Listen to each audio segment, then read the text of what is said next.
পাহাড় আর জঙ্গল, তার মধ্যে ছোট ছোট কটেজ গাছেদের ফাঁকে ফাঁকে সাজানো রয়েছে। এটাই আমাদের আজকের ঠিকানা। আজ রা বাংলায় এসেছি, কিন্তু রা বাংলায় ট্যুরিস্টের ভিড়, হোটেলের ভিড়, গাড়ির জ্যাম, এগুলো একদম আমাদের পছন্দ নয়। তাই চলে এসেছি রা বাংলার সীমানা ছাড়িয়ে ঠিক সংলগ্ন একটা ছোট্ট গ্রাম বরফাংয়ে। এখানে একদম প্রকৃতির মধ্যে আমরা রয়েছি, চারপাশে গাছপালা আর এলাচের ক্ষেত।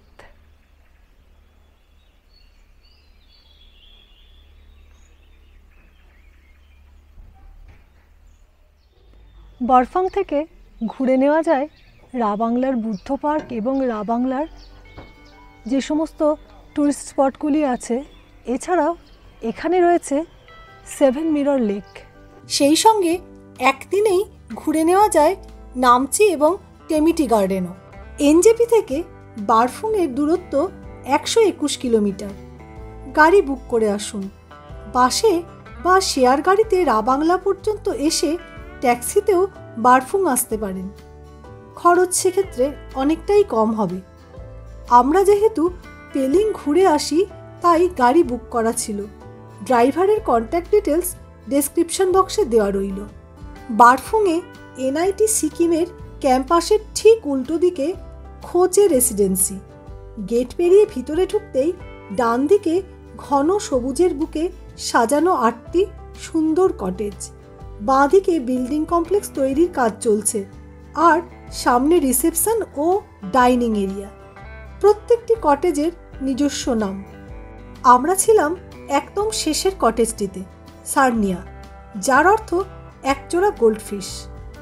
রুম যথেষ্ট বড়, টয়লেটও বড়, সব কিছুই বেশ পরিচ্ছন্ন।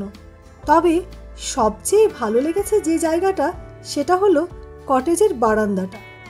যেন জগৎ থেকে বিচ্ছিন্ন একটা জায়গা। খাচো রেসিডেন্সির খাবার আমাদের বেশ ভালো লেগেছে। এখানকার ওনার ন্যান্সি দিদি সদা ব্যস্ত, আর সবসময়ই তার মুখে অনাবিল হাসি। স্টাফেদের ব্যবহারও বেশ ভালো। এখানে ব্রেকফাস্ট কমপ্লিমেন্টারি।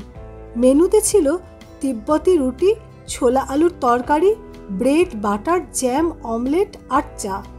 খাচো রেসিডেন্সির রুম বুকিং ও কন্ট্যাক্ট ডিটেলস ডেসক্রিপশন বক্সে দেওয়া রইল। এবার আসি বারফুংয়ে এসে কি দেখবেন সেই কথায়। বারফুংয়ে একটা ছোট্ট সুন্দর লেক আছে, 7 মিরর লেক।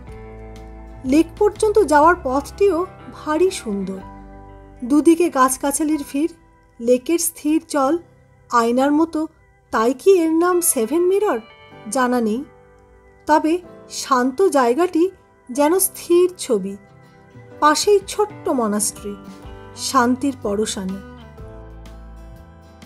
গ্রামের পথে পায়ে পায়ে ঘোরাও আনন্দের। অনেকটা সময় এইভাবে পায়ে হেঁটেই কেটে যাবে। খাচো রেসিডেন্সি থেকে রা বাংলা বুদ্ধ পার্কের দূরত্ব মাত্র 3 কিলোমিটার। অবশ্যই ঘুরে নিন এই তথাগত স্থল। রা বাংলা বুদ্ধ পার্ক চত্বরটি বেশ জমজমাট। রয়েছে বেশ কিছু হোটেল এবং খাবার রেস্টুরেন্ট। সেখানে চাইলে লাঞ্চ সেরে আপনি ঢুকতে পারেন বুদ্ধ পার্কে। পার হেড 50 টাকার টিকিট কেটে ভিতরে ঢুকুন। বিরাট কমপ্লেক্স। হাঁটার অসুবিধা থাকলে নিতে পারেন গল্ফ কার্ট। রয়েছে খাবারের দোকান, সুভেনির শপ। পায়ে পায়ে এগিয়ে চলুন 130 ফিট উঁচু বুদ্ধ মূর্তিটির দিকে। পথের দুধারে ঝর্ণা, কেয়ারি করা ফুলের বাগান, আর সেই সঙ্গে দুপাশে সাজানো বুদ্ধের বাণীগুলিও আপনার চোখ টানবে। ভিতরে মন্দিরের দেওয়ালেও রয়েছে বুদ্ধের জীবনের অনুপুঙ্খ চিত্রায়ন। বিরাট বড় চত্বর জুড়ে বিশাল একটা পার্ক। ঠিক তার মধ্যমণি হয়ে ভগবান তথাগত বুদ্ধ রয়েছেন।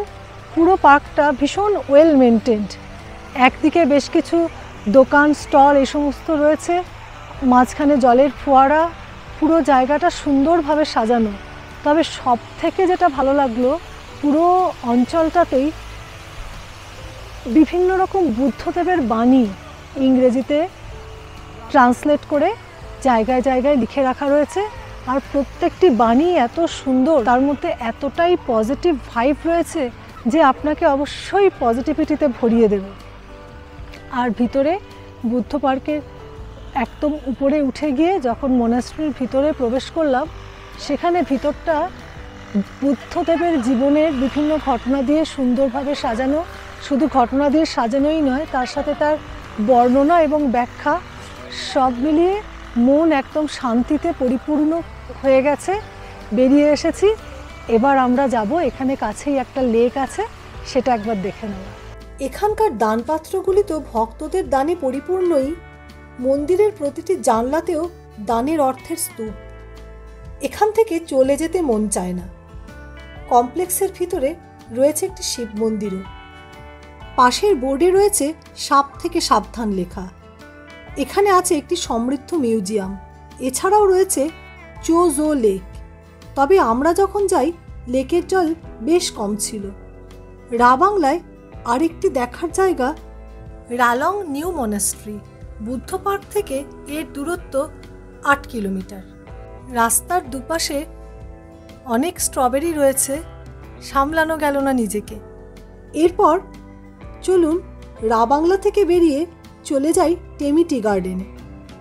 সিকিমের একমাত্র চায়ের বাগান এটি।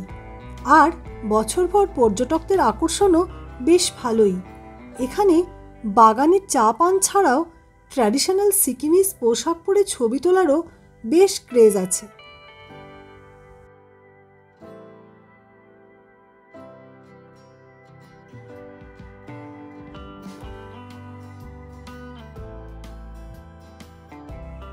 পরের গন্তব্য নামচি। প্রথমেই চলুন যাই সামদ্রুপস্তে মনাস্ট্রি। আগে এখানে রোপওয়ের সুবিধা ছিল, তবে এখন বেশ কিছুদিন হলো বন্ধ। সিকিমের বৌদ্ধদের প্রধান আরাধ্য গুরু রিম্পোচের এক বিরাট মূর্তি প্রতিষ্ঠিত রয়েছে এখানে। সামদ্রুপস্তে শব্দের অর্থ ইচ্ছা পূরণের পাহাড়। এই উঁচু পাহাড় থেকে পুরো নামচি শহর স্পষ্ট দেখা যায়।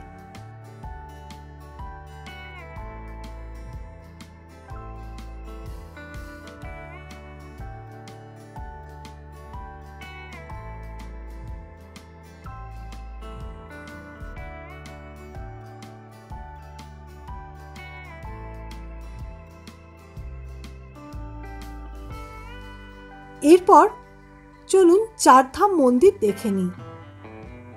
ভারতের উত্তর, পূর্ব, দক্ষিণ এবং পশ্চিমের 4টে তীর্থস্থল এখানে দ্রষ্টব্য। টিকিট কেটে ভিতরে ঢুকে প্রথমেই আছে সিকিমের লেগসিপে অবস্থিত কিরাটেশ্বর শিব মন্দিরের আদলে কিরাটেশ্বর মন্দির ও সংলগ্ন বাগান। মহাভারতে কথিত আছে এই কিরাটেশ্বর মন্দিরেই অর্জুন শিবের আরাধনা করেন ও দর্শন এবং বরলাভও করেন। এরপর চারধাম। যদিও ডান দিকে বদ্রীনাথ মন্দির দিয়েই দর্শন শুরু করা উচিত, আমরা শুরু করি বাঁ দিক থেকে। প্রথমে যাই দক্ষিণ ভারতের রামেশ্বরম মন্দিরে।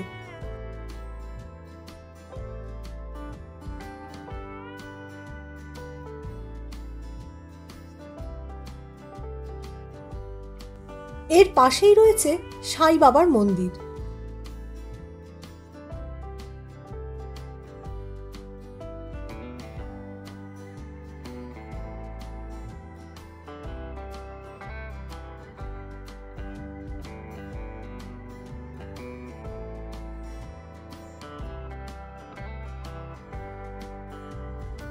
সবার উপরে আছে বিরাট মহাদেবের মন্দির।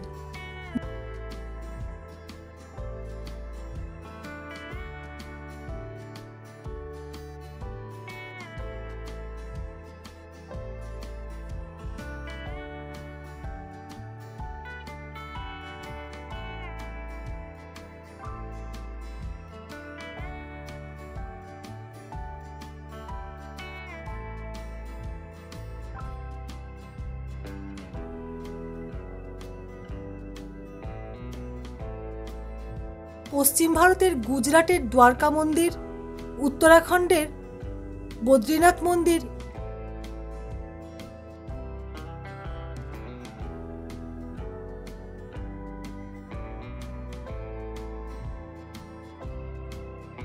পূর্ব ভারতের উড়িষ্যার পুরীর জগন্নাথ মন্দির দেখে 4 ধাম কমপ্লিট করলাম।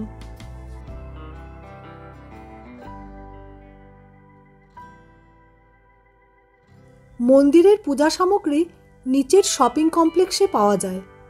আছে বেশ কয়েকটি সুভেনির শপ এবং ফুড কোর্টও। মন্দির কমপ্লেক্সের ভিতরে বসেই সেরে নিতে পারেন ভেজ লাঞ্চ।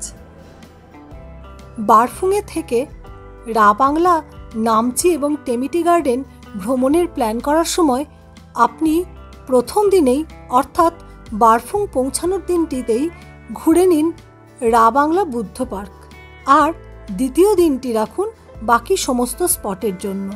তবেই কিন্তু পুরো ট্যুরটি সুন্দরভাবে আপনি 1 রাত 2 দিনে কমপ্লিট করতে পারবেন। নামচি দর্শন শেষে আমরা চললাম এনজেপি স্টেশনের পথে, ফিরব নতুন সফরে আপনার সঙ্গী হয়ে।